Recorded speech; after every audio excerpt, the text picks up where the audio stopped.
मिश्रा मेरे साथ हैं, कांग्रेस की विधायक हैं, अब वहां पे लेजिस्लेटिव पार्टी की लीडर हैं। आराधना जी, मैं बड़ा स्पष्ट सवाल पूछता हूं।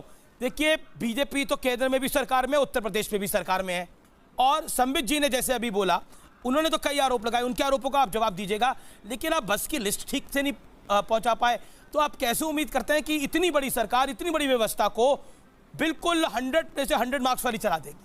आप तो लिस्ट में भी टाइपिंग एरर कर गए, आपके प्रवक्ता मान रहे हैं कि टाइपिंग एरर हो गया लिस्ट के अंदर। 1000 बसों की लिस्ट नहीं आप भेज पाए, काहे पंगा लिया आपने ये सब इतना बड़ा? आराधना जी। अमीश जी, मैं आपकी बात का जवाब देना चाहती हूँ। सबसे पहले तो आप संवेदनहीनता देखिए। हमारे साथी संबित पात्रा जी बहुत वरिष्ठ हैं। आज भी जब मजदूर सड़कों पे मर रहा है, सड़कों पर उसके पैर में चलते चलते उत्तर प्रदेश की सड़कों पर 41-42 डिग्री सेंटीग्रेड टेम्परेचर में उसके छाले पड़ रहे हैं, भूखा मर रहा है, वो महिलाओं का प्रसव हो रहा है सड़कों पे, उस वक्त भी उनको गीत नजर आ रहा है। ये भारतीय जनता पार्टी की संवेदनहीनता है। आपने मुझसे सवाल पूछा कि 1000 की लिस्ट हमने उत्तर प्रदेश सरकार को दी। मुझे थोड़ा सा समय दीजिएगा, मैं इसकी क्रोनोलॉजी आपको समझाना चाहती हूँ। 16 तारीख को हमने माननीय मुख्यमंत्री जी को अनुरोध किया कि प्रियंका गांधी जी का पत्र है, हमें आप समय दीजिए, 1000 बसों का प्रस्ताव लेकर के हम प्रियंका जी का आपके पास आना चाहते हैं। उन्होंने हमें समय नहीं दिया। उन्होंने क्या, उनके सचिवालय के किसी भी व्यक्ति ने, किसी भी प्रमुख सचिव या किसी ने भी हमें समय नहीं दिया मिलने का। 16 बीत गई, 17 बीत गई। हमने उनके सचिवालय में जाकर जो भी मिला, हमने अपनी वो पत्र उनको वहाँ प्रस्तुत किया। उसके बाद उनकी जो ऑफिशियल ईमेल आईडी है मुख्यमंत्री जी की, उस पे प्रियंका जी के ऑफिस से उनको पत्र गया कि हम 1000। एक सेकंड में रोकना चाह रहा हूं। प्रियंका गांधी वाड्रा ने बड़ा हमला किया यूपी सरकार पे कि यूपी सरकार ने हद पार कर दी है। यूपी सरकार ने हद पार कर दी है। अगर हमारी बसों पर योगी आदित्यनाथ बीजेपी अपना पोस्टर लगवाना चाहती है तो लगवा ले, लेकिन बेचारे मजदूरों को अकेला ना छोड़े।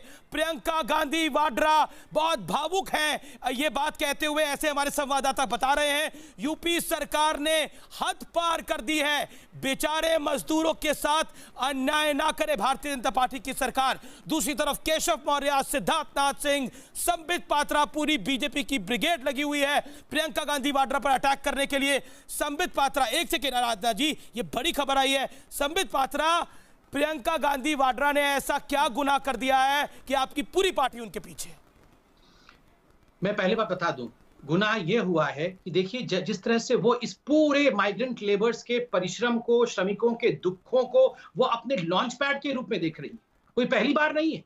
कांग्रेस पार्टी का ये नियत रहा है, कांग्रेस पार्टी का ये चरित्र रहा है कि जब भी गरीबी हो, जब भी दुख हो, जब भी डेड बॉडीज हो, उसके ऊपर वो अपने राजनीतिक कैरियर को लॉन्च करने की कोशिश करते हैं। मैं कहता हूं, क्यों नहीं प्रयास किया राजस्थान की बसेस के लिए? राजस्थान से सर्वाधिक लोग पलायन कर रहे हैं। क्यों नहीं? आराधना मिश्रा का रिएक्शन ले लेते हैं।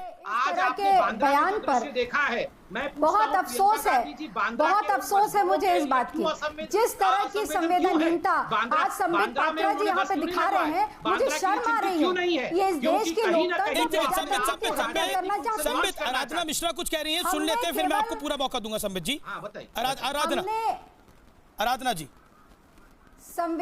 ये संवेदनहीनता है संबित पात्रा जी की कि वो इस वक्त भी, जब मजदूरों का जिस तरह का शोषण यहाँ पे तकलीफ में है, और प्रियंका जी ने एक उदारता क्या, मैं ये कहूंगी कि उन्होंने सेवा भाव से, कांग्रेस पार्टी ने प्रस्ताव रखा और 1000 बसों की लिस्ट हमने सबमिट की। और 1000 ने, मैं आपको गिनती एग्जैक्ट बता दूं, 1049 बसों की लिस्ट हमने सबमिट करी।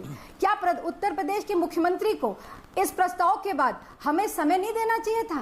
क्या उनके पास प्रवासी मजदूरों को, अगर उनके पास इतनी आपने बात बोली, संबित जी की बात सुन लेते हैं आप।